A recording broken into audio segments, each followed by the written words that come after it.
టీసాట్ ప్రేక్షకులకు నమస్కారం. ఎస్సీఆర్టీ తెలంగాణ సౌజన్యంతో నిర్వహించబడుతున్నటువంటి ఈ ప్రత్యక్ష కార్యక్రమానికి స్వాగతం. ఒకసారి 8, 9, 10వ తరగతి పాఠ్యాంశాలకు సంబంధించినటువంటి అంటే గతంలో ప్రసారం కావించబడినటువంటి గణిత శాస్త్రానికి సంబంధించిన పాఠ్యాంశాలపై సందేహాల నివృత్తి కార్యక్రమానికి స్వాగతం, సుస్వాగతం. ఈ కార్యక్రమంలో మనకు విషయ నిపుణులుగా వ్యవహరిస్తున్నారు ఇటుపక్క శ్రీధరాచార్యులు గారు, వారు అదేవిధంగా అటుపక్క గణపతి శర్మ గారు, పీడిఎల్ గణపతి శర్మ గారు.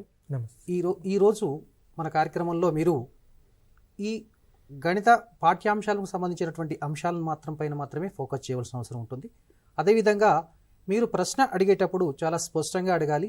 అదేవిధంగా టీవీ పైన వస్తున్నటువంటి యొక్క స్క్రోలింగ్లో నెంబర్ చూసి ఆ నెంబర్కు మీరు ఫోన్ చేసి మీ యొక్క సందేహాలను నివృత్తి చేసుకోవచ్చు. ఈ చేసే క్రమంలో మీ యొక్క టీవీని మ్యూట్ చేసుకొని మీరు మాట్లాడాలి. సో అదేవిధంగా ఇప్పుడు మొట్టమొదట శ్రీధర్ గారు, విద్యార్థులకు మీరు గత వారం చాలా చక్కగా అసలు ప్రాబ్లమ్ సాల్వింగ్ స్ట్రాటజీస్ మీరు డిస్కస్ చేశారు. అసలు ఆ సమస్యను ఏ విధంగా సాధించాలి, ఆ సమస్య యొక్క స్వరూపం ఏ విధంగా ఉంటుంది అంటే దాంట్లో ఉండేటువంటి ప్రమాణాలు కూడా చాలా చక్కగా వివరించారు. మీరు ఆ పద్ధతి కూడా ఎలా చేయాలో వివరించారు. కానీ ఇంకా విద్యార్థులకు గణితం అంటే ఒక రకమైనటువంటి భయము, ఆందోళన ఇవన్నీ ఉన్నాయి. వీటిని పోగొట్టాలంటే ప్రత్యేకంగా విద్యార్థులకు అంటే చిన్న తరగతిలో నాకు తెలిసినంత వరకు ఈ ప్రాథమిక స్థాయిలో పిల్లలకు అమరికల పైన అంటే ప్యాటర్న్స్ పైన అవగాహన ఇంకా కలిగి ఉన్నట్లయితే, ఎందుకంటే వాళ్ళు నిత్యం కూడా ప్రతిదీ వస్తువులన్నీ చూస్తుంటారు, ప్రతి వస్తువులో కూడా ఏదో ఒక రకమైనటువంటి అమరిక అనేది ఉంటుంది. అదేవిధంగా లేదా సంఖ్యలకు సంబంధించిన కానీ లేక వేరే భావాలకు సంబంధించిన కానీ వాళ్ళు తరచుగా చూసే అవకాశం ఉంటుంది. మరి ఈ ప్యాటర్న్స్ను విద్యార్థులు మనం ఏ విధంగా మనం డెవలప్ చేయాలి, డెవలప్ చేసిన తర్వాత విద్యార్థులు దానివల్ల ఏ విధంగా ఉపయోగపడుతుంది, మీరు గతంలో చెప్పినటువంటి ఆ సమస్య సాధనకి ఏమైనా తోడ్పడుతుందా, ఈ అంశాలపై కొద్దిగా వివరంగా చర్చిస్తానని కోరుకుంటున్నాను సార్. నమస్కారం అండి. మనకు ముఖ్యంగా గణితం నేర్చుకోవడము అనేది మనకు ఆగమన పద్ధతి, నిగమన పద్ధతి అంటాం. అంటే inductive reasoning and deductive reasoning. Inductive reasoning అంటే మనము ఒక ఉదాహరణలను చూస్తూ ఆ ఉదాహరణల ద్వారా ఒక అమరికను ఏర్పరచుకుంటూ దాంట్లో ఉన్నటువంటి నియమాల ద్వారా కొనసాగించడం ద్వారా ఒక సూత్రాలను రాబట్టడం, ఆ సూత్రాలు రాబట్టడం ద్వారా మనము సమస్య పరిష్కారానికి వెళ్తున్నాం అన్నమాట. ఏ గణిత భావన అయినా కూడా మనకు ఇండక్షన్ మెథడ్లో అంటే ఆగమన పద్ధతి ద్వారా మనం సులభంగా అర్థం చేసుకోగలుగుతాం. ఎందుకంటే మనకు దీని గురించి ఎందుకు మనము ముఖ్యంగా చర్చించాల్సిన అవసరం ఉంది అంటే, గణితం అనేది మొత్తం సృష్టిలో గణితం అనేది చాలా ముఖ్యంగా కనబడుతుంది. ఎక్కడ చూసినా కానీ ప్రకృతిలో చూడండి, ఒక మంచి అందమైన పువ్వు, ఒక సన్ఫ్లవర్ తీసుకున్నాం అనుకోండి, దానిలో ఉన్నటువంటి ఆకర్షక పత్రాలు ఏవైతే ఎల్లో కలర్లు ఉంటాయో అవన్నీ ఏ విధంగా ఎంత చక్కగా అమరి ఉంటాయి, ఎంత అందంగా కనబడుతుంది. అదేవిధంగా ఒక వేపాకు రెబ్బ తీసుకోండి, ఒక వేపాకు రెబ్బలో మనకు వేపాకులో అమరి తీరుంటుంది చూడండి, ఎక్కడ కూడా ఒకదానికోటి టచ్ కావు, అంటే ఎక్కడ ఒకదానికోటి స్పర్శించుకోవు, అంటే ఒక యాంగిల్లో ఒక సమాన నిష్పత్తిలో కలిగినటువంటి కోణంలో అవి అమర్చబడి ఉంటాయి. సో అలా ఒక ఏదైతే అమరికను కలిగి ఉంటుందో ఆ వస్తువు కానీ లేదా ఆ విషయం కానీ ఒక అందంగా కనబడుతుంది. అంటే అందులో ఒక అప్రిషియేట్ అంటే ఒక మనము గణితాన్ని మనం గణిత సౌందర్యాన్ని మనం పరికించవచ్చు. సపోజ్ ఇప్పుడు మనం చూసినట్టయితే మనము సంఖ్యల్లో చూద్దాం ముందు, తర్వాత జామెట్రిక్ దానికి వెళ్దాము. సంఖ్యల్లో చూసినట్టయితే మనకు సహజ సంఖ్యలు ఉన్నాము, 1, 2, 3, 4. ఇదంతా ఒక అమరిక. అంటే 1కి 1 కలిపితే 2 వస్తుంది, 2కు 1 కలిపితే 3 వస్తుంది, 3కు 1 కలిపితే 4 వస్తుంది.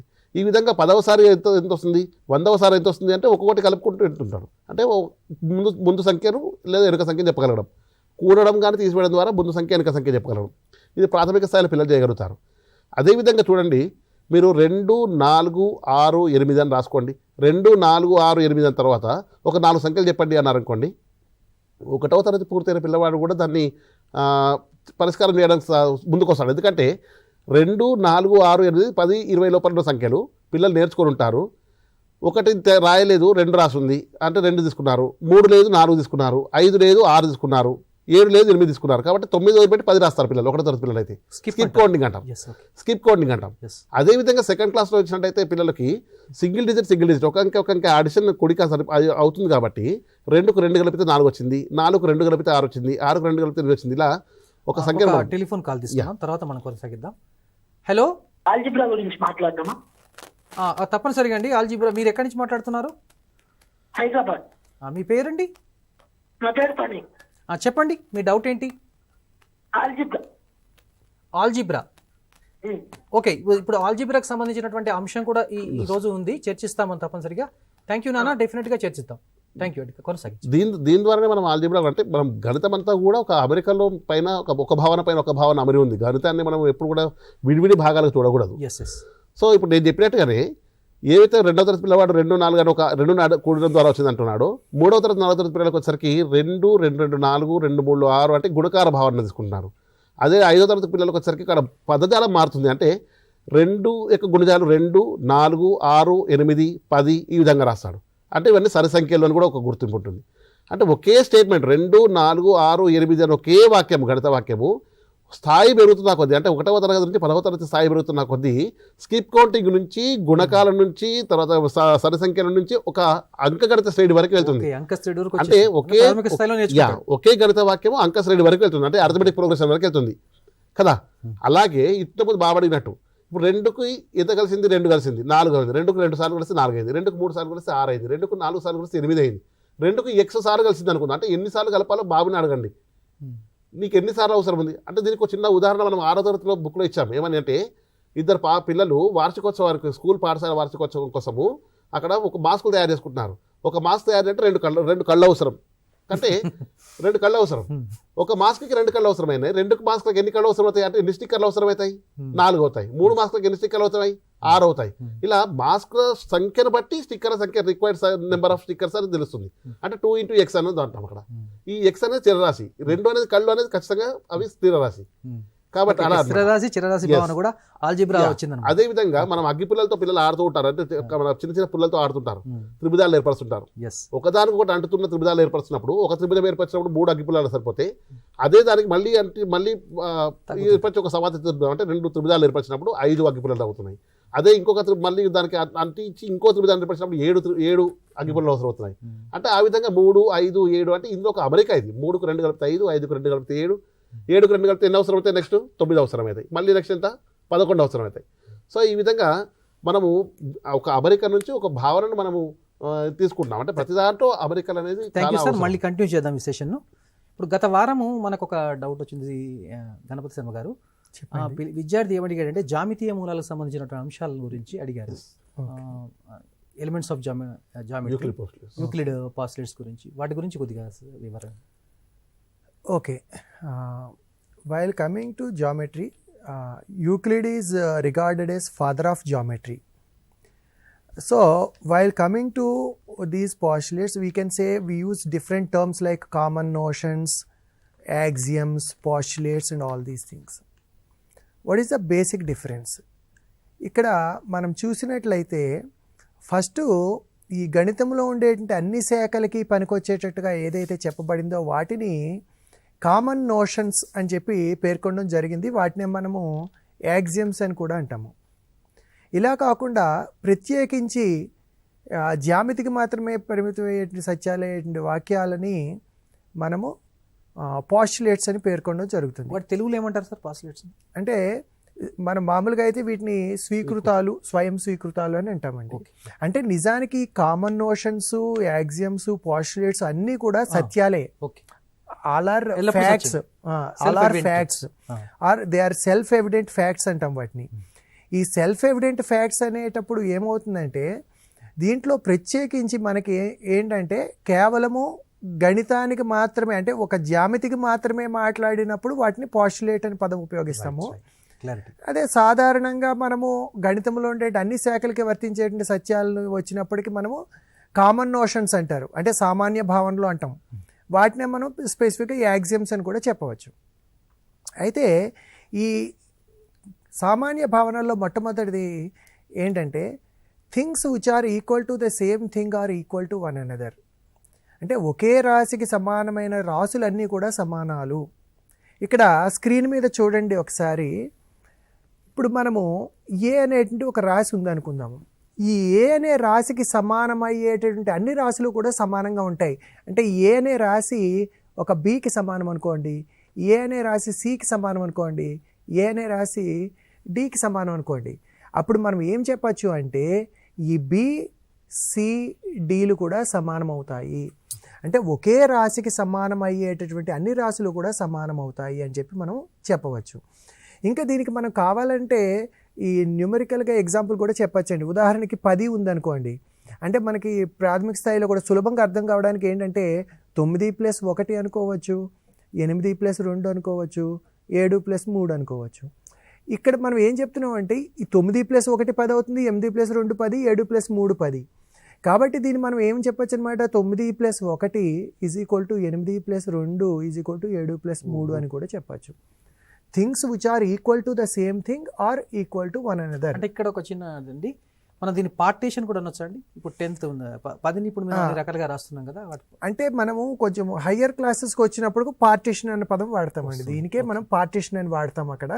ఇక్కడ లోవర్ క్లాసెస్లో ఈ రకంగా చెప్తాము. అయితే ఏంటంటే ఇంకా రెండోది ఏంటంటే if equals are added to equals then the wholes are equal. Equals are added to equals. ఇక్కడ చూడండి, ఈక్వల్స్ అనేది 2 సార్లు ఉపయోగించబడింది. ఈ 2 సార్లు ఉపయోగించబడినప్పుడు ఏ రకంగా తీసుకోవాలి అంటే, ఉదాహరణకి A is equal to B అనుకోండి. ఒక టెలిఫోన్ కాల్ తీసుకుందాం సార్, తర్వాత కంటిన్యూ చేద్దాం. ఓకే. హలో హలో మాట్లాడండి. Sir, my doubt is what are alternate interior angles and alternate exterior angles? Very good question.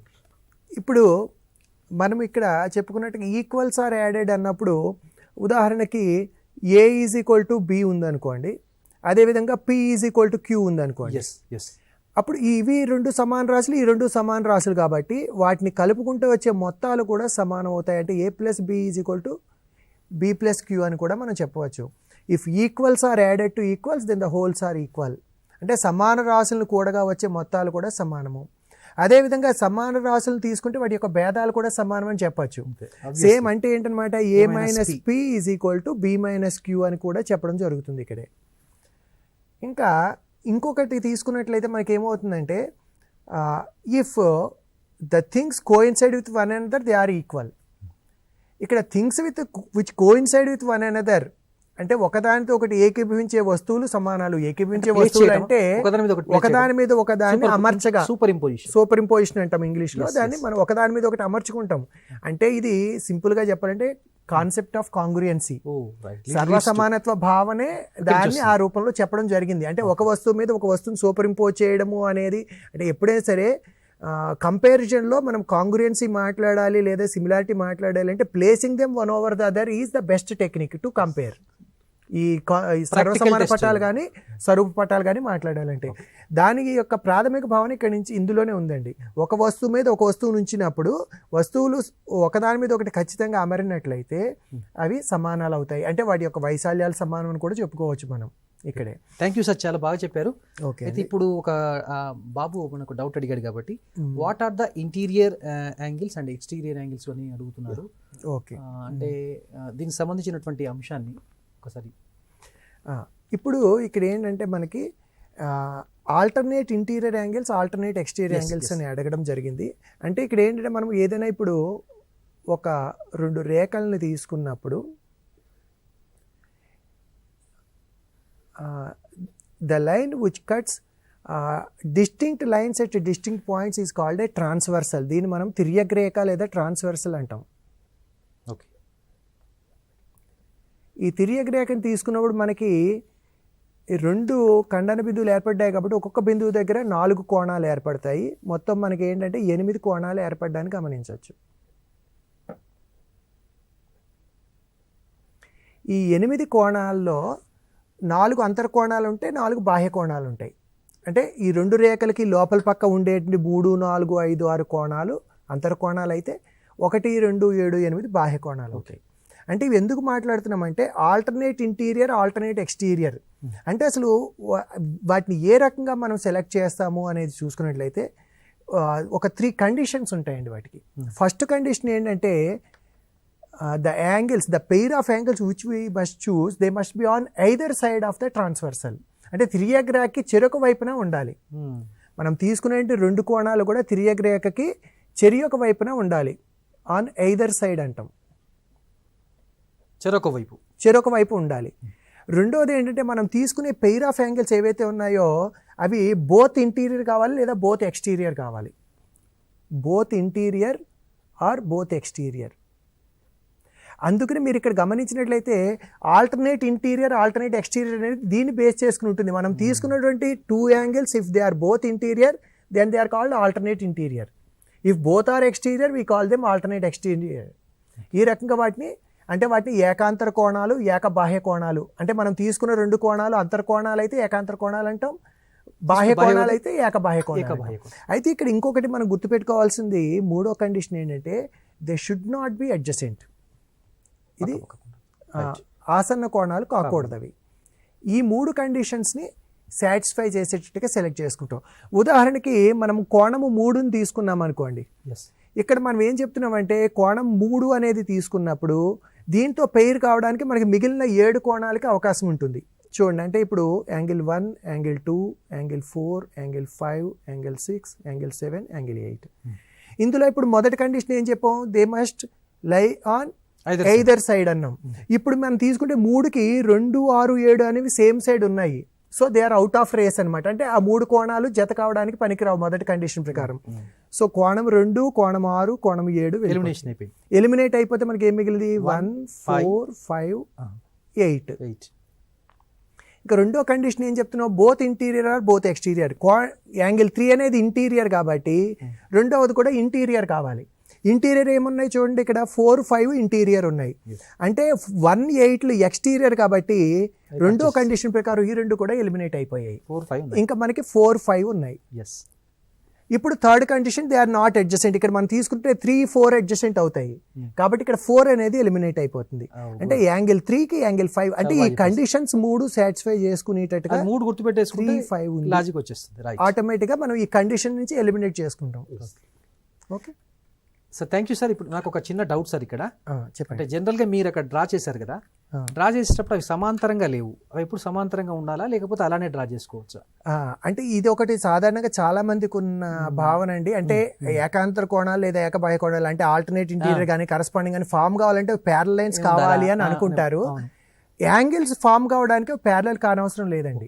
అంటే ప్యారలల్ లైన్స్ అయితే ఏమవుతుంది అంటే when the lines are parallel these corresponding angles are equal, alternate angles are equal. అంటే ఈ conditions ఏవైతే ఉన్నాయో conditions generate అవుతాయి. అంటే అవి ఈక్వల్ అవుతాయా కావా, లేదా సప్లిమెంటరీ యాంగిల్స్ అంటే సంపూరకాలు అవుతాయా కావా, అది ఈ సమాంతర రేఖలు అనే భావన మీద ఆధారపడి. ఇప్పుడు మనం తిరియగ రేఖ భావన అంటే ట్రాన్స్వర్సల్ భావన ఇచ్చినా కానీ లేకపోతే ఇప్పుడు ఏకాంతర కోణాలు కానీ ఏకబాహ్య కోణాలు కానీ ఏకాంతర కోణాలు కానీ ఇవన్నీ మనం కాన్సెప్ట్స్ ఇవ్వాలంటే ఆ రెండు ప్యారల్గా ఉండవలసిన అవసరం అనేది అవసరం లేదు.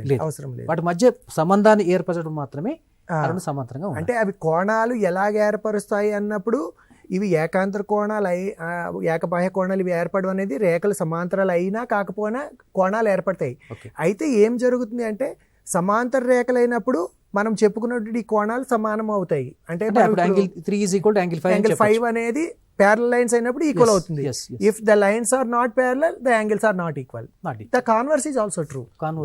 సింపుల్ గా పిల్లలకు ఒకటి ఏంటంటే మన భాషలో అర్థం చేసుకోవాలనుకుంటే రెండు విభిన్న రేఖలను రెండు విభిన్న బిందువులతో ఖండించే తిరియగ రేఖ అని చెప్పారు. అది స్థిరం తిరియగ రేఖ ఏ బి పాయింట్ వద్ద ఖండిస్తుంది అనుకున్నాం. సమాంతర రేఖలు అంటే పిల్లలకు మనకు అర్థమైంది ఏంటంటే ఎల్లప్పుడూ ఒకే దూరంలో ఉండేటువంటి సమాంతర రేఖలు అన్నాం. ఎప్పుడు దూరం మారుతుంది అంటే ఈ రేఖల యొక్క కోణం మారుతున్నప్పుడు రేఖ వాలు మారుతున్నప్పుడు మారుతుంది. రేఖ వాలు మారిందంటే ఆటోమేటిక్గా ఈ తిరియగ రేఖలో ఉన్నటువంటి కోణాలు మారిపోతాయి.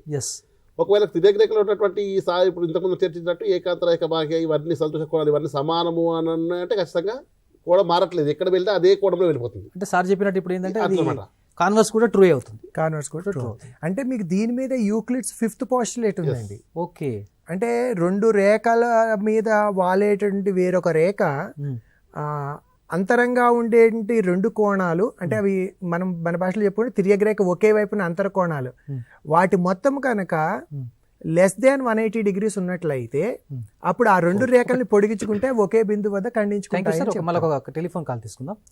శ్రీధర్ గారు, గత వారం మనకు ఒక ప్రశ్న వచ్చిందండి. అసలు పై విలువ ఎలా తీసుకోవాలి, ఏ విలువలు ఉంటాయి, వాటి గురించి కొద్దిగా వివరించండి మన ప్రేక్షకుల కోసం. మనకు పై అనేది మనకు ఎక్కడి నుంచి వచ్చింది అంటే ఒక వృత్త పరిధి మరియు వృత్త వ్యాసము దీనికి ఉన్నటువంటి నిష్పత్తి నుంచి మనకు పై విలువ అనేది వచ్చింది. ఓకే. ఎక్కువ మనం పై విలువను ఎక్కడ పడతాం జామితీయ క్షేత్రాల్లో ఏరియాస్ను కానీ మనము వాటి యొక్క పరిధిని చుట్టుకొలతలు కలిగి ఉన్నప్పుడు మనం వాటి పై విలువను వాడతాం. అయితే ఇది ఎట్లా వాడాలి పై విలువను అంటే మనం సంఖ్యారూపంలో సంఖ్యాభావనలో చెప్పినప్పుడు పై ఏమో 22/7కు దగ్గరగా ఉంటుంది. 22/7 అంటున్నాము. సంఖ్యల్లో పరిక్రియల్లో వాడుకున్నప్పుడు బీజగణితంలో వాడుకున్నాం అనుకోండి 3.14 అదే విధంగా వాడుకుని పోతే సరిపోతుంది. లేదు గుణకారాలు భాగాహారాలు సందర్భంలో ఉన్నటువంటి ఉన్నాయనుకోండి అక్కడ 22/7 తీసుకోవడం. లేదు ఇంకా ఎక్కువ స్థాయిలో అంటే మనం కొంచెం ముందుకు వెళ్ళి మన క్షేత్రగణితంలో కానీ ఇంకా జాతీయ భావనలో కానీ వాడుకునేటప్పుడు ఇంకా 355/113 కూడా వాడుతున్నారు. అంటే దాని అప్రాక్సిమేట్ వాల్యూ పై అనేది 22/7 అనేది ఒక అప్రాక్సిమేట్ వాల్యూ మాత్రమే. అది అంతేగాని దీన్ని ఎప్పుడు ఏది వాడాలంటే సంఖ్యా పరిక్రియలు చేసేటప్పుడు అంటే నెంబర్ ఆపరేషన్స్ చేసేటప్పుడు 3.1432 అంటే ఈ విధంగా వాడుకోవచ్చు. ఆ నెంబర్ ఆపరేషన్స్లోనే మల్టిప్లికేషన్ డివిజన్ ఉంటే ఈజీగా క్యాన్సిలేషన్కి ఉంటుంది కాబట్టి 22/7 వాడుకోవచ్చు. మనకు పుస్తకాల్లో చూసినట్టయితే మనం ఒక్కోసారి హింట్ కూడా ఇవ్వబడి జరుగుతుంది పై ఈజ్ ఈక్వల్ టు 22/7గా తీసుకోండి అని.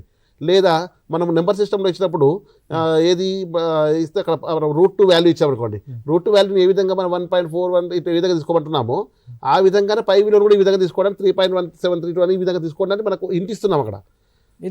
ఎస్ ఎక్కడ పిల్లలు దాన్ని సులభంగా ఉపయోగించగలుగుతారో ఆ విలువను తీసుకోవడం అనేది ఉత్తమం. అది అంతేగాని ఎప్పుడు వాడాలనేది ఏం కాదు. థ్యాంక్ యూ సార్, చాలా చక్కగా పై గురించి చెప్పారు. నాకు ఒక చిన్న డౌట్ సార్, మన శర్మ గారు, అది విద్యార్థులకు వచ్చే డౌటే.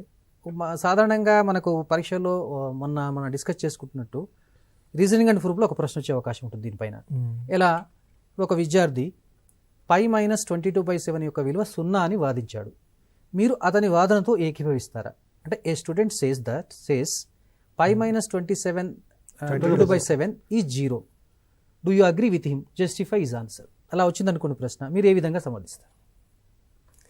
ఇక్కడ ఒకటి మనం గుర్తుపెట్టుకోవాలండి, పై అనేటటువంటిది ఓన్లీ అప్రాక్సిమేట్ వాల్యూ. అంటే ఇప్పుడు నిజానికి 22/7 విలువ 3.14 అంటే మనం ఫస్ట్ 2 డెసిమల్ ప్లేసెస్ మాట్లాడుతాం. థర్డ్ డెసిమల్ ప్లేస్ వచ్చినప్పటికి 2 ఉంటుంది, అది 3.142 వస్తుంది. 142 యాక్చువల్ వాల్యూ ఆఫ్ పైలో 3.141 ఉంటుంది.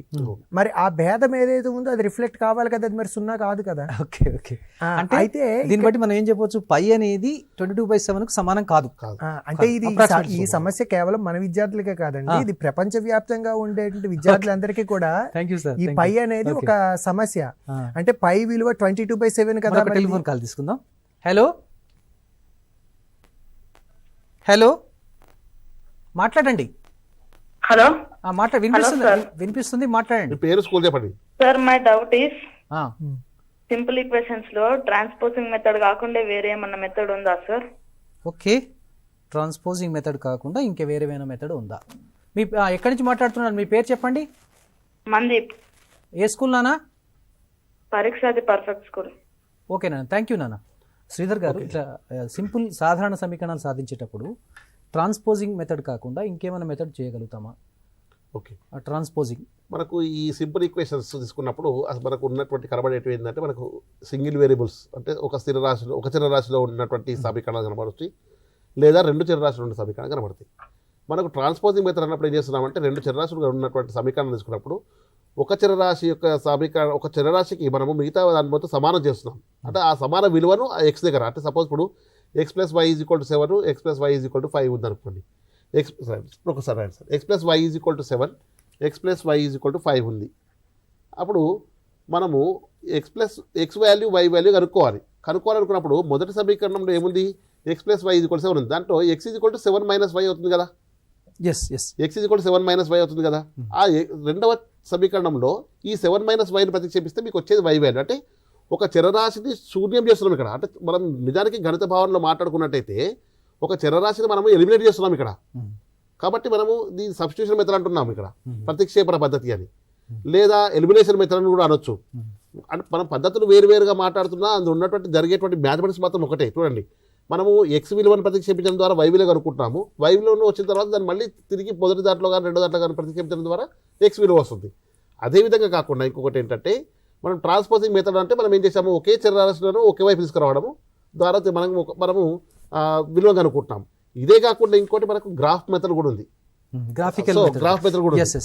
కాబట్టి ట్రాన్స్పోజింగ్ మెథడ్ అంటే మనము ఒక వైపు నుంచి ఇంకో వైపు LHS to RHS వైపు తీసుకెళ్ళడము, అది మాత్రమే కాకుండా సబ్స్టిట్యూషన్ మెథడ్ ఉంది, ఎలిమినేషన్ మెథడ్ ఉంది, గ్రాఫికల్ మెథడ్ ఉంది.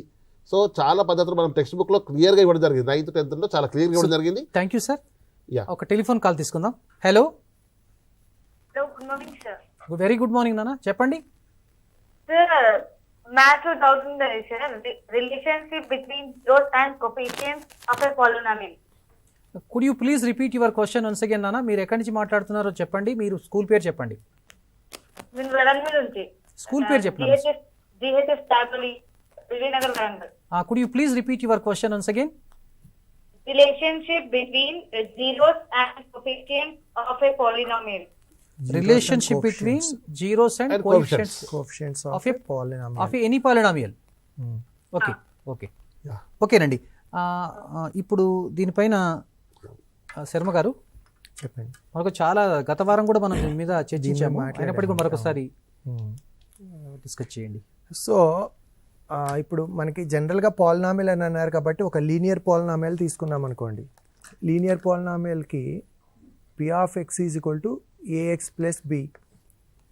దీనికి ఒకే ఒక శూన్యం ఉంటుంది, అంటే it contains only 1 0. So what is the relation between this అంటే ఏం చెప్తాం ఇప్పుడు? Alpha is equal to minus b by a అవుతుంది. అదే మనము ఒక క్వాడ్రాటిక్ పాలినామియల్ తీసుకున్నాం అనుకోండి, ax square plus bx plus c. దీనికి జీరోస్ని కనుక మనం ఆల్ఫా బీటా అనుకున్నట్లయితే sum of zeros alpha plus beta వచ్చి minus B by A, product of zeros వచ్చి సి బై ఏ అవుతుంది. అదే మనం ఒక క్యూబిక్ పాలినామియల్ తీసుకున్నాం అనుకోండి, A X cube plus B X square plus C X plus D. దీన్ని తీసుకున్నట్లయితే ఇక్కడ మనకి 3 జీరోస్ ఉంటాయి, ఆల్ఫా బీటా గామా అని. So alpha plus beta plus gamma అంటే మైనస్ ఏ, అంటే మైనస్ బి బై ఏ అని తీసుకుంటాం. Alpha beta plus beta gamma plus gamma alpha is equal to C by A. Next alpha beta gamma is equal to minus D by A. అయితే ఇక్కడ మన ఇందాక మనం patterns అని చెప్పుకున్నాము. ఇక్కడ మనం గమనించినట్లయితే దీంట్లో కూడా మీకు ఒక ప్యాటర్న్ అనేది కనిపిస్తుందండి. ఇప్పుడు మనం రాసుకున్నటువంటి వాటిని మనం జాగ్రత్తగా గమనించినట్లయితే ఇక్కడ ప్రతిసారి ఆల్ఫా ప్లస్ బీటా అనేది ఏమవుతుంది గమనించండి. ఈ శూన్యాలు అనేది మనం ఏదైతే హైయెస్ట్ డిగ్రీ ఉందో దాని నెక్స్ట్ టర్మ్ యొక్క కోఎఫిషియంట్ తీసుకుంటున్నాము. It is followed with A negative side divided by the leading coefficient. అంటే ఈ హైయెస్ట్ డిగ్రీ ఉన్న టర్మ్ యొక్క కోఎఫిషియంట్ని లీడింగ్ కోఎఫిషియంట్ అంటాం మనం. Leading coefficient. సో ఇక్కడ ఏమవుతుందన్నమాట, దాని నెక్స్ట్ అంటే ఇప్పుడు డిగ్రీ n అనుకుంటే n-1th డిగ్రీ టర్మ్ యొక్క coefficient divided by leading coefficient and it contains a negative not sign. only it's meant for, it can be extended for even nth degree. nth degree కూడా అంటే ఇక్కడ మనం గమనించినట్లయితే ఈ sign కూడా alternative, negative sign next positive sign next negative sign next positive sign, it will continue like that. ఆ pattern అనేది మనం ఇక్కడ చూడొచ్చు.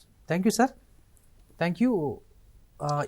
ముఖ్యంగా టీచర్స్కి స్టూడెంట్స్కి చెప్పేది ఏంటంటే, మనము ఒక కాన్సెప్ట్ని మనం వర్క్షీట్స్ ద్వారా కానీ లేదా ఇంకో రకంగా జూమ్ మీటింగ్ కానీ ఇంకో గూగుల్ మీట్ కానీ ఏ విధంగా మనం పిల్లలకి చేరవేస్తున్నాము భావనని, అదే సమయంలో ఉపాధ్యాయులు విద్యార్థులు గమనించాల్సింది ఏంటంటే ఆ సంబంధించినటువంటి పాఠ్యాంశములో టెక్స్ట్ బుక్లో ఉన్నటువంటి భావనను మరొకసారి చదవండి, దాంట్లో ఉన్నటువంటి మాదిరి సమస్యలు సాధించే ప్రయత్నం చేయండి. ఆ డూ దిస్ ఇవి చేయండి, ఆ ట్రై దిస్ అని ప్రయత్నించండి ఉన్నాయి, ఇవి చేయండి. ఇవి చేస్తూ ఉన్నప్పుడు ఏమవుతుందంటే ఆ భావన యొక్క అర్థము, ఆ భావనను ఉపయోగించే విధము అనేది పిల్లలకు అర్థమవుతుంది.